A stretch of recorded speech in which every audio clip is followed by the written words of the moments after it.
I mean, even the enemies came out and totally endorsed it. Everybody, I've never seen anything like it. Nobody's seen anything like it. And just as we are forging peace and stability abroad, we're also restoring peace and safety and stability at home.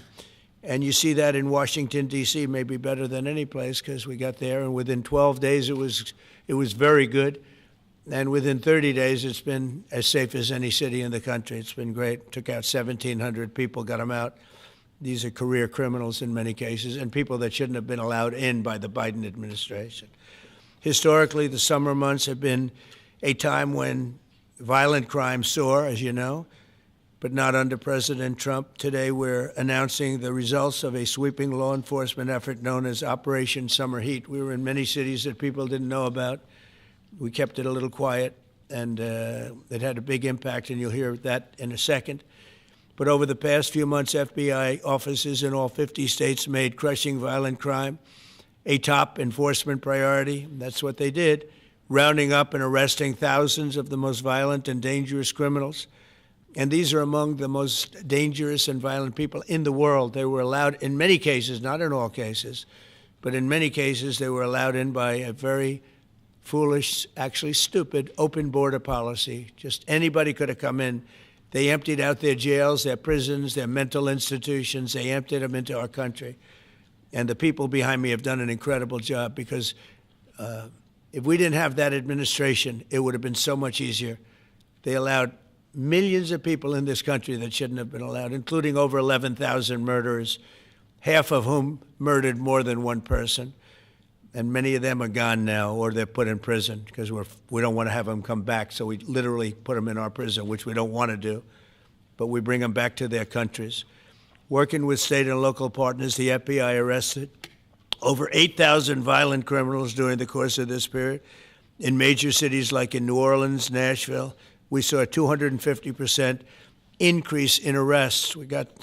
And we really went after the bad ones. These include 725 individuals wanted for violent crimes against children and murderers. These arrests are in addition to the work of our historic federal task forces that Make D.C. Safe Task Force has been unbelievable. I mean, the job they've done, it's incredible. And it's been so nice, because so many people, they're going out to dinner and they're having dinners. They didn't go out for 4 years. And now they're going out 3 times a week. Restaurants are opening. Restaurants are full. And usually that means a lot of good things. But restaurants that were closed are now opening up. And everybody's happy. It's nobody's ever seen anything like it, actually. And everybody feels safe. You can have a child walk right through the middle of Washington, D.C., and nothing's going to happen. We were losing more than one person a week in Washington. They're being killed on an average of over one a week. The Make D.C. Safe Task Force has been incredible, and the Make Memphis Safe Task Force is having very similar results. It's much earlier, but we've been there for a week and a half, but I'm hearing the results are pretty incredible, and you'll hear about that. They're mobilizing more than 20 federal agencies for the largest law enforcement operation targeting violent criminals in American history. As a result of these efforts, violent crime declined nearly 20% nationwide compared to the same period last year, and it was the safest and most peaceful summer in 2 decades. And honestly, we haven't really even gotten going yet. If we didn't have to fight all of these radical left governors, we could have had Chicago taken care of, as an example. They had, in a short period of time, 4,000 murders in Chicago, and we have to listen to this man stand up and say that we're bad people. And the people of Chicago are walking around with MAGA hats. You have women, beautiful black women, walking around with MAGA hats. Please let the president in, and we don't care how he does it. They're not interested in National Guard or Army, Navy, bring them in. Marines, bring in the Marines. They just want the crime to stop. And more so because of the success that we had in D.C. I think if we didn't have that success, nobody would even believe it.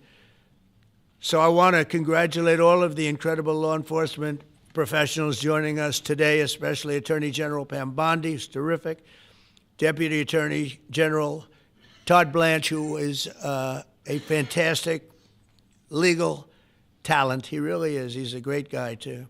And, of course, FBI Director Kash Patel. They have worked so hard on this and other things. Since the start of the administration, the FBI has arrested over 23,000 violent criminals, more than double the number arrested in the final year of the Biden disaster. The FBI has also destroyed or severely disrupted more than 170 organized criminal enterprises and gangs, 1,600 of the most violent gangs, and confiscated over 6,000 illegal firearms. And they've tracked down and arrested 4 fugitives on the most wanted list, 4 of the most wanted. Actually, 2 of them were the most wanted fugitives in the world.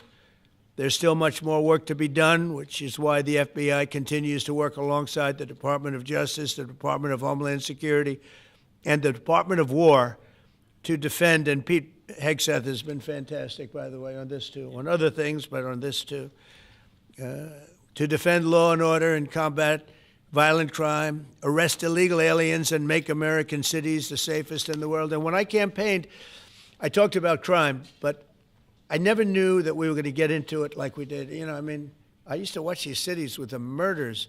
Chicago recently had one deal where they had 11 murders in one weekend, and they said, well, yeah, but it was a holiday weekend. They actually told me that was the reason, like it was okay because it was a holiday. It was Labor Day. These people are the worst. They really have to, they better, I tell you what, the people in Chicago and the people in places like that can be fixed. At some point, it gets to where you can't fix it anymore. It's too far gone. And we have some cities like that. But these are great cities that can be fixed. I'm going to be strongly recommending, at the request of government officials, which is always nice, that you start looking at San Francisco. I think we can make San Francisco. There's one of our great cities 10 years ago, 15 years ago, and now it's a mess. And we have great support in San Francisco, so I'd like to recommend that for inclusion, maybe in your next group. You'll get great support. Every American deserves to live in a community where they're not afraid of being mugged, murdered, robbed, raped, assaulted, or shot. And that's exactly what our administration is working to deliver.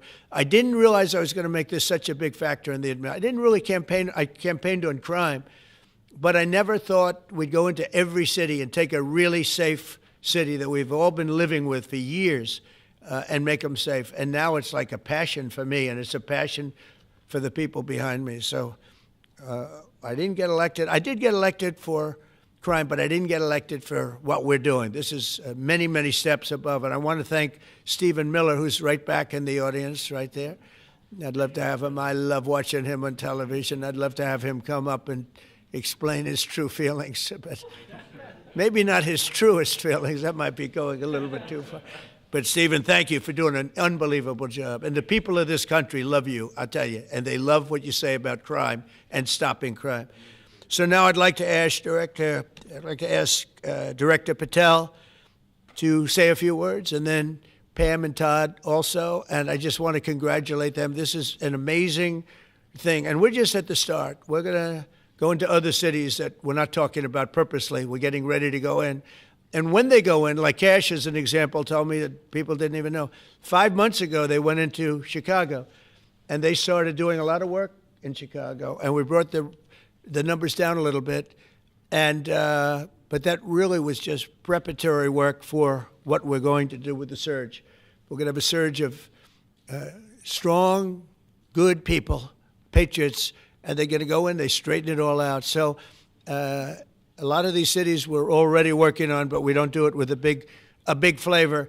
But in a little while, you're going to see some numbers that you're not going to believe. And I think you'll probably start with Memphis, because I'm hearing the numbers are much quicker than we even thought possible.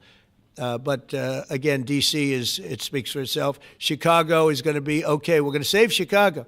And I told you, and I told them, a very respected man, the head of the Union Pacific, said, "Sir, save Chicago. It can be saved." And the way he said it, it was like, can you believe it? We're trying to save Chicago. But I understood exactly what he wants, and that's what we're going to do. We're going to save all of our cities, and we're going to make them essentially crime-free, like other countries have crime-free. If you go all over the world, you go to the world, you hear Afghanistan and you hear all these different places.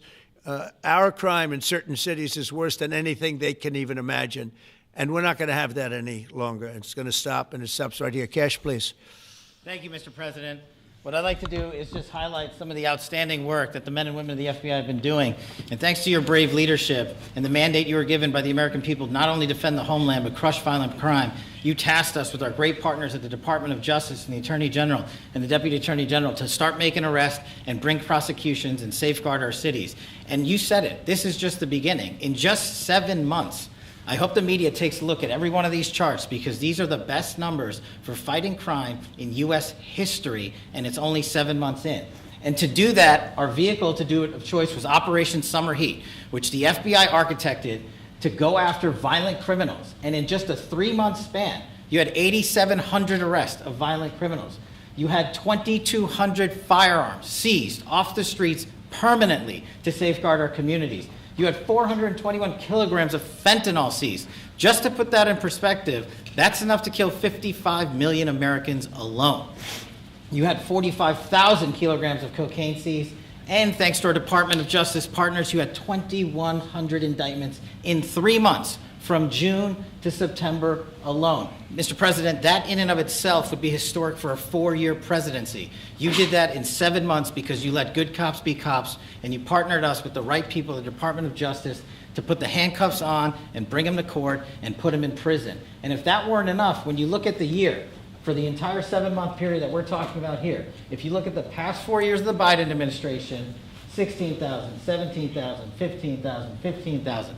That's the number of arrests year over year of violent felons in this country for the Biden administration. Mr. President, in 7 months, you have 28,600 arrests of violent felons in just 7 months alone because of your leadership and the dedication of the men and women at the FBI who want to go out there and do the job they were prevented from doing because that department used to be weaponized and politicized. And this is what happens when you take out the fangs of weaponization.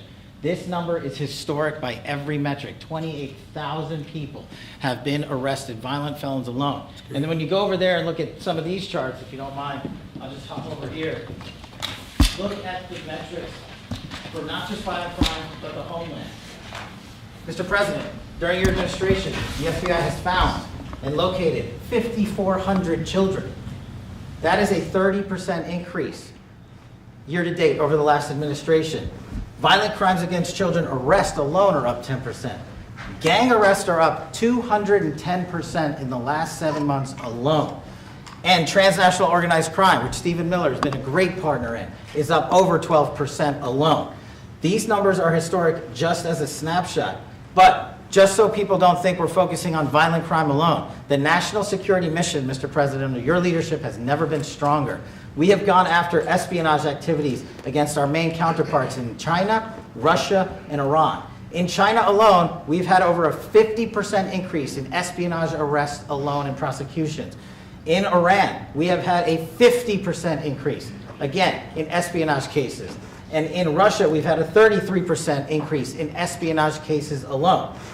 When it comes to counterterrorism, year to date, we have 125 arrests this year versus 100 last year, year to date alone. And when it comes to the cyber criminal activities, which are some of the largest enterprises plaguing everyday Americans, we at the FBI have put out a mission to go after cyber criminals like never before. Last year, they had in total 191. This year, you already have 252 arrests. 52 arrests of violent cyber criminals who are stealing from senior citizens, who are violating our children's rights and freedoms, and who are violating everyday Americans. These programs are record. And two of the things I'll finish with that I'm most proud of, Mr. President, this FBI. Fentanyl. As you know, it's a scourge that is killing our youth, 100,000 plus a year. To date, the FBI has seized 1,900 kilograms of fentanyl. That's enough lethal doses to kill 127 million Americans alone. To date. And if that weren't enough, Mr. President, you said we have to go after the worst of the worst. And you empowered our Department of Justice, our Attorney General, our Deputy Attorney General, and the Deputy Director at the FBI, led the charge, not just on Summer Heat, but he also led the charge in the FBI's 10 most wanted fugitives. These people have been on the run for years. And in 7 months, you captured not 1, not 2, not 3, but 4 of the FBI's most top 10 fugitives. 4. And just to put that in perspective, Mr. President, the Biden administration captured 4 in all of 4 years. You're on 7, and we're going to get to 10. We're going to get to 10 of 10. This includes a lady who murdered her 6-year-old handicapped child and fled to India. We got her in 2 months. This includes a narco trafficker. This includes a sex trafficker. This includes another first-degree murderer and gangbanger. These people were on the run because of the prior administration's reckless policies that destroyed our communities, and you came in and with a mandate said, go after the worst of the worst. This is just the beginning. This is what happens when you let good cops be good cops at the FBI. Mr. President, I just want to thank you for your incredible leadership, our brave partnership with prosecutors who know how to bring cases and make sure these arrests stick. And that's what the Attorney General and the Deputy Attorney General have led the charge across this country, because arrests without prosecutions are meaningless. We are deterring criminals from doing this activity. We are preventing criminals from coming into America, and we are absolutely crushing violent crime like never before and defending this homeland, sir. And not to mention, I almost forgot this one, it took you, sir, 2 weeks to get the Abbey Gate bomber. Joe Biden had 4 years to look for him. You got him in 2 weeks, thanks to the interagency effort by the FBI and the CIA, went to Pakistan, and now 13 brave warriors who were senselessly murdered because of the disastrous Afghanistan withdrawal. They have justice, their families have a peace of mind, and we're going to continue to find the others, Mr. President. On behalf of the FBI, sir, I just want to thank you. Thank you very much, Kash. Great job. Very good. Very impressive. Ken, would you like to say? President Trump, the men and women of law enforcement say two things to me repeatedly. First, you have taken the handcuffs off them and let them do their jobs, and you let cops be cops. That's why all this is happening.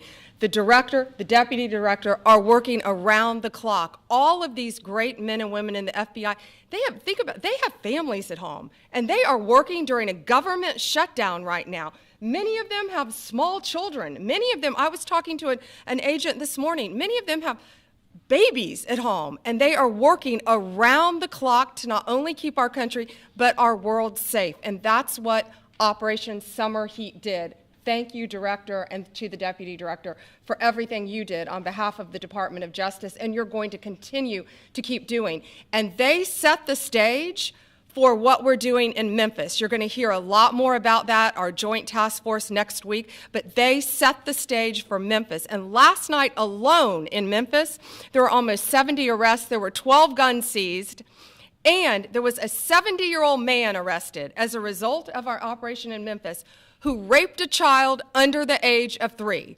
That one case makes everything we're doing worthwhile. So thank you all for being here on behalf of both of us. Thank you, President Trump. Todd, you want to say something? Sure. Thank you, Mr. President. So this is a great day, and I think there's stats that the director talked about which are important, but I want to give two examples of what Summer Heat has done that actually will apply hopefully to everybody in this room. The first is for over 4 years during the last administration, there was a hotel in a town, the middle of a town in Alaska, that was being run as a drug den. There were over 1,000 calls to 911 over four and a half year period. There were multiple violent crimes, drug dealers, overdoses, and murders at this one hotel, ruining a community. Summer Heat went in there, not only arrested all the participants that were controlling the hotel, but seized the hotel.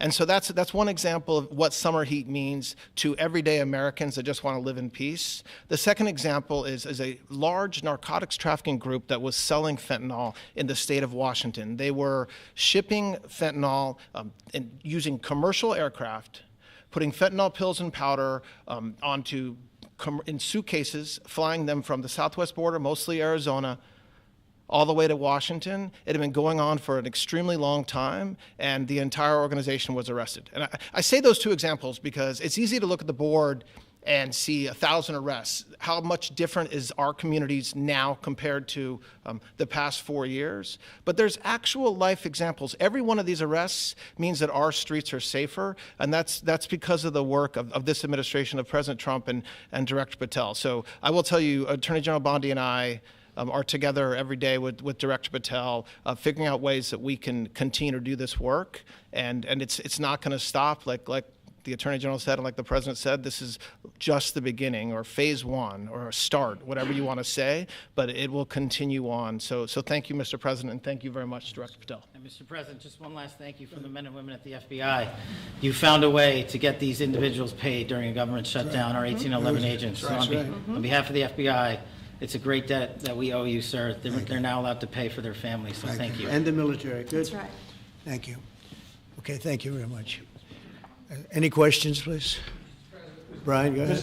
First of all, I know the feedback I'm getting from the American people, but they want to say thank you. Law and order is not an option in this country. It's a mandate. So I know the American people thank you for that. In terms of the guns that have been taken off the street, do you have a number of how many guns were taken away from someone that had a prior felony or a previous crime that perhaps we can prosecute that? Because I know that wasn't the case under Joe Biden. We don't take guns off the streets of people that are allowed to have guns. So every gun that we're taking off the street is because it belongs to somebody who is not allowed to have it. Could be a felon, could be somebody who hears illegally. There's all sorts of conditions. But if there's a gun taken off the streets by the FBI, it's because the person who has it is not allowed to. It's not somebody who's lawfully allowed to have it. So every single one of those guns were taken off of people that aren't allowed to have them.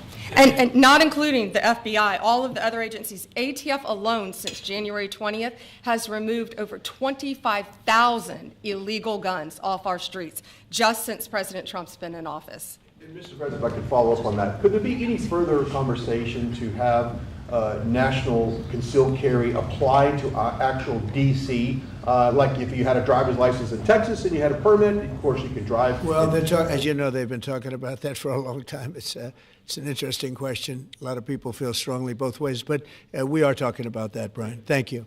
Mr. President, on Venezuelan boats, I want to ask you, why not have the Coast Guard stop them, which it is empowered by law to do? You know, this way you can confirm who's on the boat and ensure that they're doing what you suspect. Because we've been doing that for 30 years, and it has been totally ineffective. They have faster boats. Some of these boats are seriously, I mean, they're world-class speedboats, but they're not faster than missiles. But we've been trying to do that for years, and so much of the drugs, 25-30%, would come in through the seas. Right now we have, I would say, none coming in through the seas. In fact, I don't know about the fishing industry. If you want to go fishing, a lot of people aren't deciding to even go fishing. We've almost totally stopped it by sea. Now we'll stop it by land. What's the next But step? it never worked. It never worked when you did it in a very politically correct manner. What's the next step in this war on cartels, and are you considering options, are you considering strikes on land? Well, I don't want to tell you exactly, but we are certainly looking at land now because we've got the sea very well under control. We've had a couple of days where there isn't a boat to be found. And that, I view that as a good thing, not a bad thing. But we had tremendous amounts coming in by boats, by very expensive boats. You know, they have a lot of money, very fast, very expensive boats that were pretty big. And the way you look at it is every boat that we knock out, we save 25,000 American lives. So every time you see a boat and you feel badly, you say, wow, that's rough. It is rough, but if you lose 3 people and save 25,000 people, these are people that are killing our population. Every boat is saving 25,000 lives, and you can see it. The boats get hit, and you see that fentanyl all over the ocean. It's like floating in bags. It's all over the place, and it's a tremendous. We're saving tremendous amounts of lives. Yeah, Mr. please. President, on that issue. I know you've talked about, I have a question for you, and then I also have a question for Director Patel. I know you talked about having some distaste for Boston recently. Is this one of the cities that you might be looking into, and can you give us a hint about other cities that you might be You're sending saying for federal where? money? For where? For Boston. Yeah, well, Boston has a bad mayor who at least is a reasonable IQ person. You know, most of them are low IQ. But, and they're so bad. I mean, what's going on in Chicago is just, you'd think the guy would say, hey, look, we have a problem, Mr. President. Could you come in and straighten it out? We could have that done in a month if we had their cooperation. It's going to be done anyway, but we could have it done in a month. Yeah, Boston, she's got 4 areas that are, wrong. And, somebody said, would we think about taking the World Cup away from Boston if they don't straighten it out? And the answer is yes. We have the right to do that with FIFA. So if we think that L.A. is going to be bad, or we think that applies a little bit to the Olympics too, but we'll talk about FIFA first. FIFA is very hot. If we think there's any reason that, whether it's Boston or anywhere else, that they're not doing their job, we're going to take those World Cup games and move them someplace else. Thank you. And then Director Patel, there's been so many conspiracy theories swirling around about the assassination of Charlie Kirk. Do you have any updates for us, especially in light of all the online content that everyone's been talking about? The only thing we deal with at the FBI and the Department of Justice is facts. And we delivered at record speed a manhunt to capture Charlie Kirk's alleged assassin in 33 hours. And if you put that in perspective to Luigi Mangione with the Boston bomber, they took them 5 days and a police officer lost their life in their manhunt. We are running on absolutely every single lead. And the best thing we can do to honor my friend Charlie Kirk's life is to make sure that everyone involved is prosecuted to the full extent of the law. And that's what we're focused on, investigating the facts, not trading in conspiracy theories. Okay?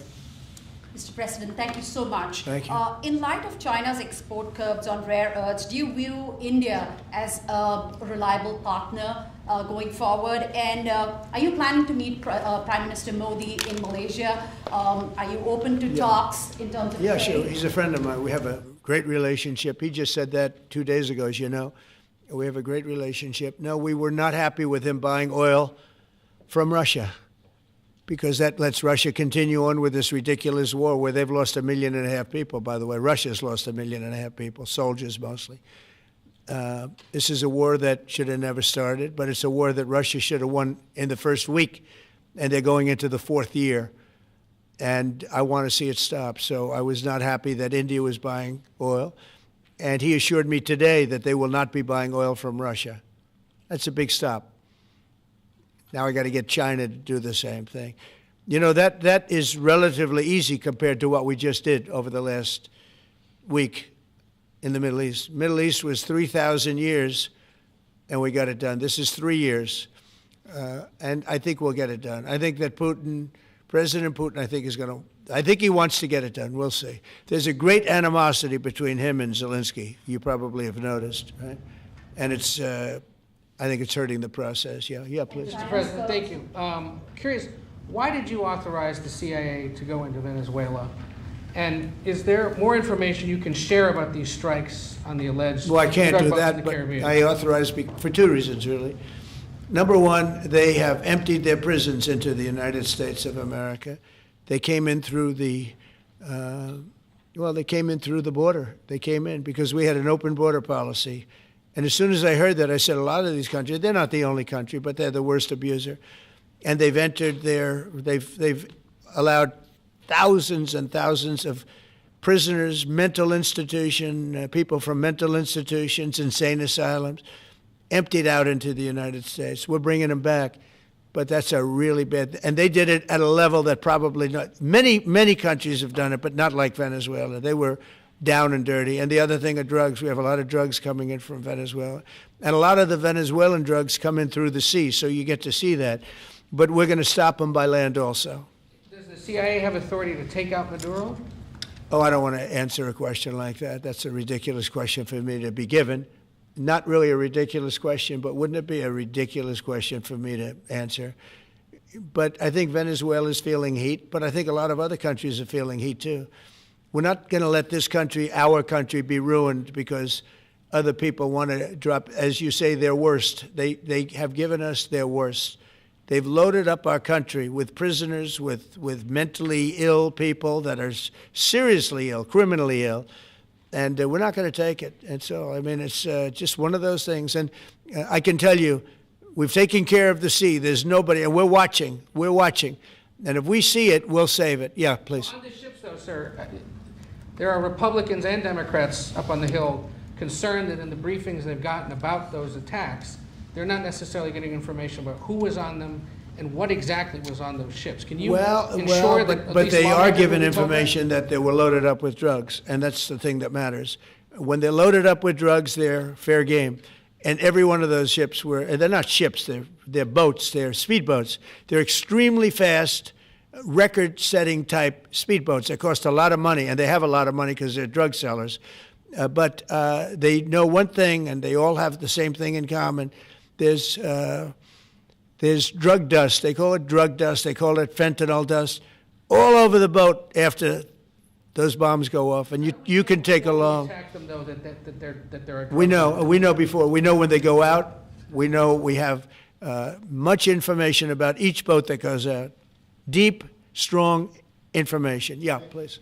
Sir, you're going to have Volodymyr Zelensky here this week. What is your message at this stage of the war for him? And shy of tomahawks, To who is that? For Zelensky. Yeah. And shy of tomahawks for Ukraine, Are you considering other options, and will you speak with Vladimir Putin about No, that? we're looking at other options. We are. President Zelensky's coming in. I'm not a fan of the war. I'm not a fan of the way it started. It should have never happened. It wouldn't have started if I were president. The election was rigged. And because of that, we lost a lot of lives have been lost because of that war. Not American lives, but if I can save a lot of lives, that's why I'm in it. I want to save lives. I've had 8 wars. The Prime Minister of Pakistan got up the other day, said so beautifully, he says, you saved millions of lives. He told that to a group of people right in this office. He said the president saved millions of lives. And I think what he's referring to is the fact that that would have been with India, a nuclear war. That was getting very close. 7 planes, they don't talk about it, but 7 aircraft were shot down. In fact, we have the new ambassador to India right here. They're well represented. You better represent us, not them, okay? Yeah. But Sergio's going to do a great job. He's going to do a great job. But no, we'll be talking about the war with him, and we'll be talking about, they want to go offensive. I'll make a determination on that, but they would like to go offensive, you know that, and we'll have to make a determination. Can I follow up with a question? Given you have the FBI Director and Attorney General here today, Jim Jordan has asked Jack Smith to appear in front of the House Judiciary. You mean deranged, Jack? He's a deranged individual, yeah. He's asked him to... Well, they should. I'm surprised it takes so long. We're talking about violent crime. What about the crime against a political opponent? That's what we have to talk about, too. Jordan would like to understand the full extent to which the Biden-Harris Justice Department weaponized federal law enforcement. What do you think the committee will find out, Mr. Smith? I think it was the worst weaponization of a political opponent in the history of the world, let alone this country. And I hope that everybody's, they're involved in it. I'm not. I'm the one that had to suffer through it and ultimately win. But what they did was criminal. Deranged Jack Smith, in my opinion, is a criminal. And I noticed his interviewer was, I think that was Weissman. And I hope they're going to look into Weissman, too. Weissman's a bad guy.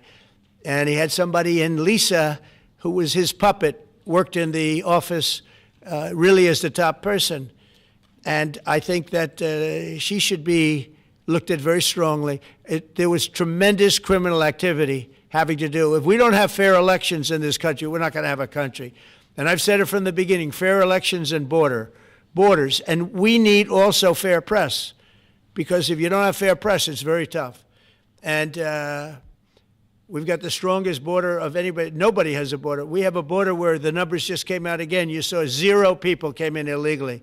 Now, we do take people into our country legally, but 0 people. But you're talking about a different subject. You're talking about political crime. They have committed massive political crime. I hope they're looking at Shifty Schiff. I hope they're looking at all these people. And I'm allowed to find out. I'm allowed to, I'm, in theory, the chief law enforcement officer. But I have a very good, talented group. This is about something else. But I hope they're looking at political crime, because there's never been so much political crime against a political opponent as what I had to go through. They raided my house in Florida. It was an illegal raid. I have a lawsuit that was doing very well, and when I became president, I said, I'm sort of suing myself. I don't know, how do you settle the lawsuit? I'll say, give me X dollars, right? And I don't know what to do with the lawsuit. It's a great lawsuit, and now I won. It sort of looks bad. I'm suing myself, right?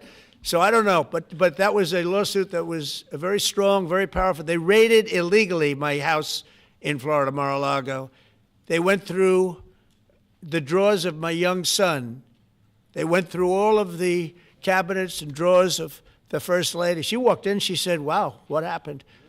Because she's very meticulous, and this wasn't so meticulous. As she looked into the drawers and she saw everything a mess. It's what they did against a person that just got out of office. And then you look at these corrupt people. You look at Hunter Biden. You look at the signature. As an example, the Europen. I just signed so many different things. An admiral, a 4-star general. I'm signing them left and right, the commissions. And by the way, I want to compliment John Thune. And also Mike, our great speaker. But John Thune, all of a sudden I'm getting these things by the hundreds. I was getting one every 2 weeks. It would have been 4 years before you got them in more. You would have had some that didn't even get in, all because of Democrat obstruction. So John Thune did a great job. I must have signed 200 into the administration. We're just about caught up. It's amazing. And so compliments to John. He had to do some things that were very tough to do, that he didn't want to do, but he was forced to do it by the Democrats. And as far as the shutdown's concerned, this is a Democrat Schumer shutdown. And he's trying to do it to get relevance back into the party because he's a loser. I've known him all his life. He's always been sort of a loser, but an intelligent one. But I think he's losing IQ points with time. I think that happens. I hope it hasn't happened with me. I know if it did, you guys will let me know about it very quickly. Question on violent crime, sir. Here in D.C., a judge has given the two teenagers that beat up ex-Doge staffer Big Balls probation. That's incredible. And no jail time. Is this justice? Jeanine Pirro is doing a fantastic job, and she is beside herself because you have these radical left judges that they beat the hell out of this guy. And there was many people against this one guy who was really trying to protect his girlfriend. He didn't want his hooded over the door but they really beat him up badly. That just happened, right? Yes. Wow, that's terrible. I think the judge should be ashamed of himself. That's a big problem. You know, they can do their job and then they go into a court and the people are protected by these, I don't know where they come from. Where do these people come from? Where do the judges come from? I want to compliment on behalf of Pam and Todd and all of us because, Kash, I think that Jeanine has done a fantastic job. And the case I heard was like flawless. It's a flawless case. They have them on tape. They have everything. And then a judge gives them a little probation. These are rough guys. And they're young. And if that happens, they're going to grow up. They're going to be real bad. They're going to cause a lot of problems. Yeah, please.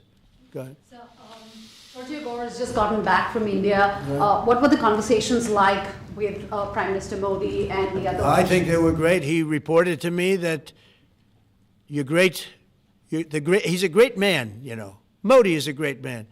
That he loves Trump. Now, I don't know if the word love, I don't want you to take that any different. I don't want to destroy his political career, okay? But you have to understand, I've watched India for years. It's an incredible country. And every single year you'd have a new leader. I mean, some would be in there for a few months. And this was year after year after year.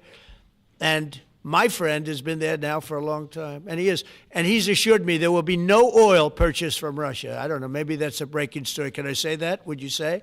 There will be no oil. He's not buying his oil from Russia. It started. You know, you can't do it immediately. It's a little bit of a process, but the process is going to be over with soon.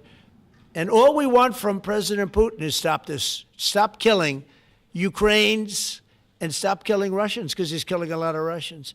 Again, it doesn't make him look good. It's a war that he should have won in 1 week, and he's now going into his 4th year. That does not make this big so-called war machine look good. But he could make a settlement. We're willing to settle. I thought we had a deal. The hatred of the two leaders is it's an obstacle. It's an obstacle. There's no question about it. But I thought we had a deal 2 months ago. Who would think I created peace in the Middle East and can't get the two guys to settle? But I think we'll get them. But if India doesn't buy oil, it makes it much easier.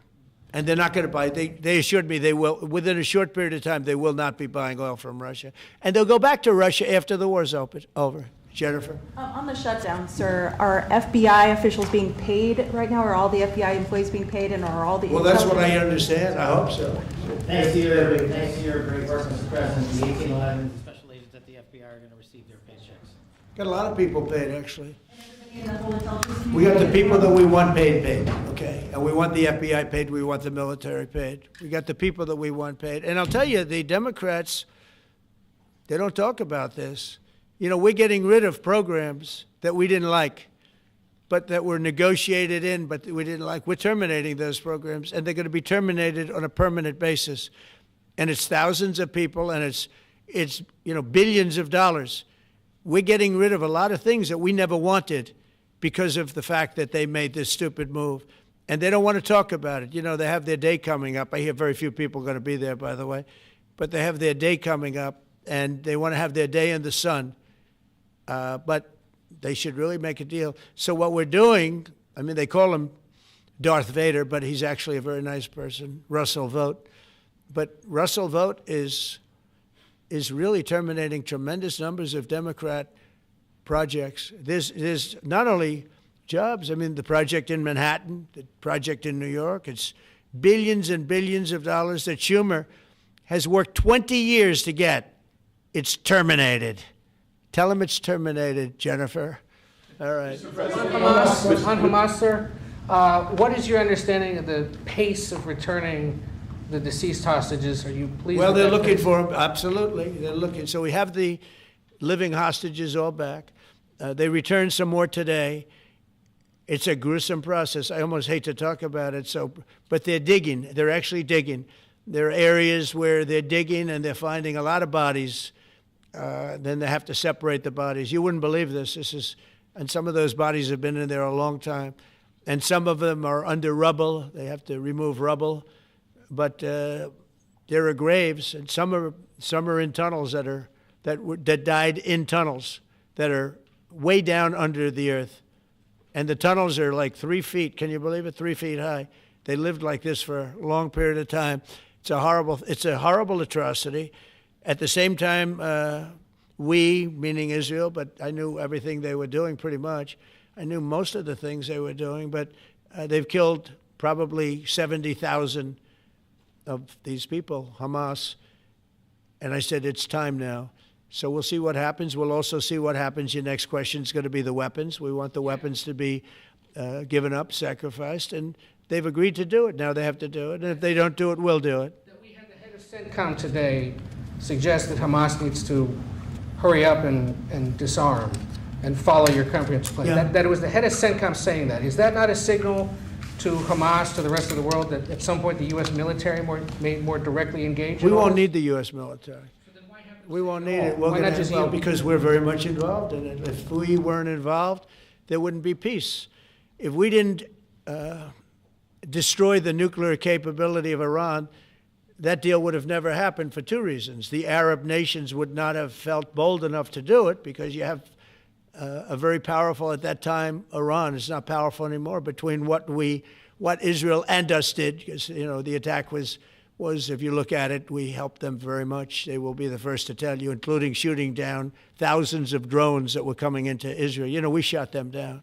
We were shooting them down like it was target practice, but we shot down thousands of drones and missiles also going into Israel. But between what we did to Iran that way with the, conventional, we will call it, and what see that beautiful plane, that B-2, I noticed it on the desk. I always thought it was beautiful, but I never understood it. Now I understand it. It took in hundreds of thousands of bombs in the form of two, but hundreds of thousands of pounds of bombs. And every single bomb hit perfectly. Then they sent Tomahawks in. They sent 30 Tomahawks on top of it. And that was totally, CNN said, well, maybe it wasn't as bad as Trump said, because I said obliterated. Obliterated is not a strong enough word, actually. And you saw the Atomic Energy Commission came out and said the word obliteration is very, very... Think of it. They came in under potential fire. They entered Iran airspace late at night, in the dark, no moon. The moon was low for a reason. What time we picked it. Couldn't see anything. And they hit every target, and they weren't hit. Nobody saw that plane. That plane is stealth. Nobody saw it. The problem with that is it may be stealth today, but tomorrow it won't be. And we just ordered about 20 brand new B-2 bombers. It's unbelievable as a weapon. I know Putin, when I was riding with him in Alaska, we passed a lot of them. And he said, that really did the trick. I said, yeah, it did. It's amazing. The flying wing. But you still see no reason for the U.S. military to get involved in Gaza? No, I don't see that. No, I think we're going to handle it very well. We'll be helping Israel. But we have other countries that are now. We signed, many countries signed. And many of those countries relatively are very strong military powers. And Hamas has no support. See, Hamas had the support of Iran. And now Iran says, don't get us involved. The last time they got them involved didn't work out too well. So they used to have the support of Iran. Today, they're trying to survive. When I heard the reports 2 weeks ago, Iran's looking to build a nuclear weapon, I said, don't worry about it. They got a lot of things they want to do before nuclear weapons. I said, the last thing they want to do is a nuclear weapon. It didn't work out. And if they did a nuclear weapon before they got even close, that site would be attacked and it would be wiped out. Yeah. Mr. President, you're meeting with President Xi in a few weeks. Yeah. If you can't come to an agreement or a deal at that meeting, are we in for a sustained trade war with China? Well, you're in one now. Look, we have 100% tariff. If we didn't have tariffs, we would be exposed as being a nothing. We would have no defense. You know, they've used tariffs on us, but we've never had anybody sitting in that chair that felt the need to do it. And they've allowed us to be $37 trillion in debt, et cetera, et cetera. Tariffs are a very important tool for our defense, for our national security. If we don't have tariffs, we're not going to have national security. As an example, if you look at Pakistan and Iran, I told them I was in the midst of negotiating a trade deal with Iran, and Pakistan was going to be in line. And because of tariffs, they all want to negotiate much differently. We're making a good deal. And then I heard that they're shooting at each other. And I said during one of my conversations, are you guys going to go to war? Two nuclear powers. We are thinking about, I said, here's the deal. You go to war, I'm going to put a 200% tariff. I'm going to stop you from doing any business in the United States. I said it to both of them. Within 24 hours, the war ended. That would have been a nuclear war. And again, the Prime Minister of Pakistan, who was here 2 weeks ago, said that that man saved many millions of lives in front of a whole group of people because he thought it was going to be war. But when it came to war or having to pay massive tariffs, the tariffs overrode. That's why it's so important. Not only the money, we're taking in trillions of dollars, not only the money, the power to keep peace, the power to be used for good is enormous. But a lot of people didn't understand tariffs. It's also made us very rich. We have a big case coming up in the Supreme Court, and I will tell you, that's one of the most important cases in the history of our country. Because if we don't win that case, we will be a weakened, troubled, financial mess for many, many years to come. I don't even know if survivable is a good term. And if we do, we're going to be the most powerful economic country in the world. And all we're doing is using them as a defense against what took place for many years. China would charge us tariffs. It was incredible, but we weren't allowed to charge. And we're allowed to do whatever we want. We just had presidents that didn't want to do it for whatever reason. And it was nothing. But of the 8 wars, I was saying 7, of the 8 wars, I would say tariffs are directly responsible for me ending 6 of them, 5 or 6. Without the tariffs, you have wars raging all over the world. With the tariffs, other than Russia, we have no wars out there. And we've made a lot of good friends, too. Tariffs are so important to our national security. If we don't have tariffs, we don't have national security. Our country would suffer a level that, because they use so strongly on us. As an example, the European Union, they won't take our cars, they won't take our agriculture, they won't take anything, but they send their cars in, Mercedes, BMW, Volkswagen, by the millions. We don't send any cars. They don't take them. They were tariffing us out. Agricultural products, they don't take our agriculture. They want their farmers to do it. I understand that. But it was very unfair, and they were tariffing our product. They're keeping out by using tariffs. And we didn't use them, but I used them. And now we made one of the great deals with Europe. $650 billion they pay us, and we've evened it out. It's really a good thing to see. And you have to understand, they've all signed. Japan, South Korea. I mean, South Korea, $350 billion up front. Japan, $650 billion. And they've all agreed to it. They're all happy. But before, it was a total ripoff. And if we don't have the use of tariffs, we have no national security. This country will have no financial security, will not have national security.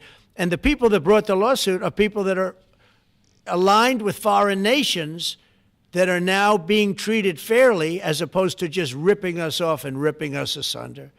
So, but if we are not allowed to use what other people use against us, there's no defense. It'll be a disaster for America. That's why I think I'm going to go to the Supreme Court to watch it. I've not done that. and I had some pretty big cases. I think it's one of the most important cases ever brought, because we will be defenseless against the world. Okay? You'll go to the tariff case? Did you have one? Yes, please. Thank you, Mr. President. I want to ask you about the Georgia Senate race. I know it's very early, but there's several Republicans in that field that are vying for your endorsement. A lot of good people in that field. Yes. I know all of them, actually. I haven't made a decision on that, but you have some very good people in the Georgia Senate race. Well, Governor What else? has endorsed. No, I know, the governor has, and he's spoken to me about it a lot. He likes that candidate a lot, and I understand that. I haven't made a decision yet. But I'm following that race very carefully. I think it's very important for Georgia to get a real senator, because the senator they have now is a horrible senator. He allows all the crime, all the borders. You have open borders. I mean, his whole philosophy is a disaster. That's not representative of the people of Georgia. I know the people of Georgia. I won Georgia 3 times, but they say twice. Okay, I won it very big the last time, and I won it big the first time, and I won it big the second time. But we had criminals that didn't allow.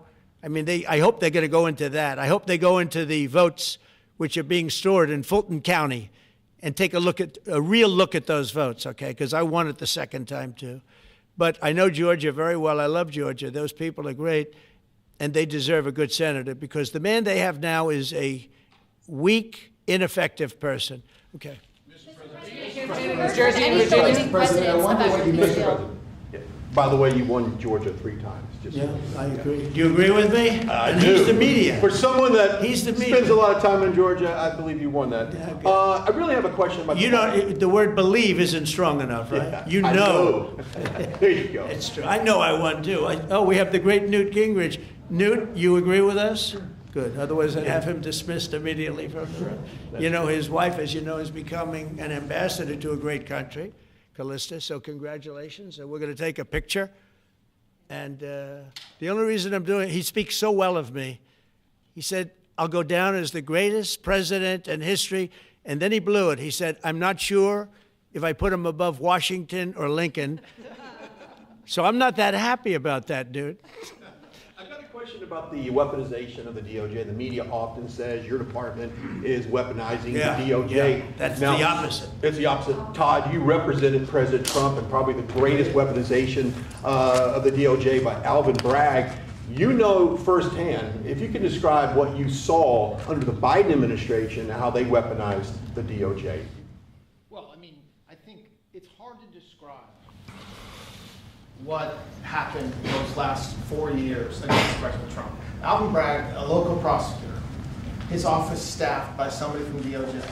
Jack Smith picked as a special counsel, staffs his entire office with DOJ prosecutors. And then there are countless things that happened, all in writing, most of them on the docket, that require no explanation except a complete abomination of the place that the Attorney General and I run now, and Director Patel. So when people talk about this department weaponizing, it's embarrassing. Because there's no scenario in which you can look at what we're doing, restoring justice, doing the right thing in every single case, and say that that's weaponization, and yet remain eerily silent about what happened for the past 3 years. I mean, you read these articles and giggle, because it cannot be true that people really think that what they did to him, not once, not twice, I'm still counting 3, 4 times, but we're the ones that are weaponizing. So this man is not weaponizing the Department of Justice. We're not weaponizing the Department of Justice. It's the opposite. I mean, and also, nobody questions what I'm saying because it's true, because we all lived the past 4 years. So listen. They never want to bring up the details, but I watch the fake news, and he's weaponized, and he wants to send them to prison. He wants all this. They indicted me like 5 times. I took a mug shot. Who would have thought it turned out to my favor? Because it was a good shot. But I had to take a mug shot. It's right out there on the door. New York Post, front page of every paper in the world. I had a mug shot. They wanted to send me, nobody says that. They say, he's acting very, very tough. He's acting unfair. Let me tell you, if they've been nice to anybody, it's to those criminals, because they are so good having to do with all of the things we're talking about today with violent crime. But if anything, I think this Justice Department has been so respectful of the law, because the other Justice Department, with Rita or Lisa and all of that scum, real scum, what they did to the political opponent of a guy that has a seriously low IQ. Now, in his case, it was low based on his career, but it got real low, okay? It was descending rapidly. But what they did to go after his political opponent is legendary, worse than any third world country, banana republic. And what we're doing is nothing. Are you kidding? Nothing. They write stories. Why aren't they doing this? And we'll leave. I don't have to leave it up to them, but I choose to at this moment at least. But there's never been anybody treated in the history of politics. You know, they say the two worst treated presidents by the media, etc., was that man right there, the late, great Abraham Lincoln, and this guy right there, Andrew Jackson. They say Andrew Jackson was treated terribly. They give him number one and number two, but that was before I came along, Newt. I say I have number one times 10. Nobody's been treated like I've been treated. And I did a great job. You know, we had a great first term. And we had one of the most successful economies in history, et cetera. I rebuilt the military. We did a tremendous amount. The last part, we had a horrible thing called COVID, and we handled that well. We made ventilators for nations all over the world. We did a great job. Probably never get credit for it. Look at the therapeutics, the Regeneron, all the different things, the vaccines, all the things we did. We did a great job, but we had to focus on that. But we had the best economy in the history of our country. We're blowing it away right now. Look at the stock market. Hit another all-time high today. That's 48 days out of the few days that I've served. 48 days have already hit record highs. And we have, maybe most importantly, the number, we have now, I was saying 17, it's over $18 trillion is being poured into our country. It's because of the election and because of tariffs. Without the tariffs, you wouldn't have probably 18 cents. It's because of the tariffs, because there are no tariffs if they build in our country. And they understand that. So we have medical companies coming over. We have the AI. We're dominating China in AI. Everybody said that's impossible. We're dominating. I'm letting these massive plants build their own electric generating plants. They're becoming utilities in addition to everything. Maybe they'll make more money with that. Who knows? But they're building their own electric because we have an old grid. You wouldn't be able to do that. And we're dominating China. We're dominating with AI, which seems to be the new big thing. That's the new internet. That's the new whatever. So we're very happy with the job we're doing. I'm very happy with the job they're doing. But when you tell me about attacking a political opponent, there's never been, and I'm a legitimate opponent. I watch my son. He's got the #1 best-selling book now. My son, Eric, is a wonderful kid. That guy spent so much time with subpoenas. He got more subpoenas than anybody in the history of our country. Think of it. And he's an innocent, good boy. He's a good kid. He's always been a good kid. All of my children are good. They went through hell. My children went through federal grand juries on a hoax. Think of it. You have Adam Schiff and Hillary Clinton and others make up a hoax and then wanting to so they know it's a hoax, and they go before the press, say Donald Trump Jr. will go to jail because of what he's done with Russia. I'll never forget, I get a call from my son, Don, and he said, Dad, I'm being accused of something with Russia. I don't know anything about Russia. He didn't know anything about it. Think of it, how bad they are. They say he'll go to prison for the rest of his life. He knew nothing about it. On a hoax, the Russian hoax, Russia hoax, on a story that they made up. And they made it up in order to explain why Hillary Clinton lost an election that she lost by pretty good numbers. The second one, actually the second one was even better, but the third one, this one was too big to rig. It was just too big to rig. They would have rigged. They tried to rig it. But think of it. They want to send my children to jail, but they were after Don in particular. I'll never forget Adam Shifty Schiff, a total crooked guy, lying in Congress, making up a phone conversation that I have with you, totally made up. Then when he heard it was taped, He wanted to disappear. And Nancy Pelosi went crazy because they wanted to impeach me based on the conversation that was made up. When they heard the tape, everybody, you know, I won it unanimously in the Republican Party. I got every single vote, something that never happens, and I beat it. But think of it, they want to put my son in jail for something that they made up. So they know they made it up. And they say he will serve the rest of his life in prison. These are sick, bad people. And don't tell me about us going after them. If anything, we've been very, very soft. I wouldn't be that soft, I'll tell you that. Thank you very much, everybody. Let's talk. Thanks, guys. Thank you. Thanks, guys. Thank you very much. Thanks, guys. Let's go. Thank you guys. Thank you guys. Let's keep it going. Thank you. Thanks, guys. Take a look, location. Thank you, guys. It's gonna be a beautiful, Thanks, guys. Let's go. Pack up. Let's go. Thanks, guys. Keep going. Keep going. Okay, JJ, thank you guys. Thank you. Give me 2 minutes. Thank you.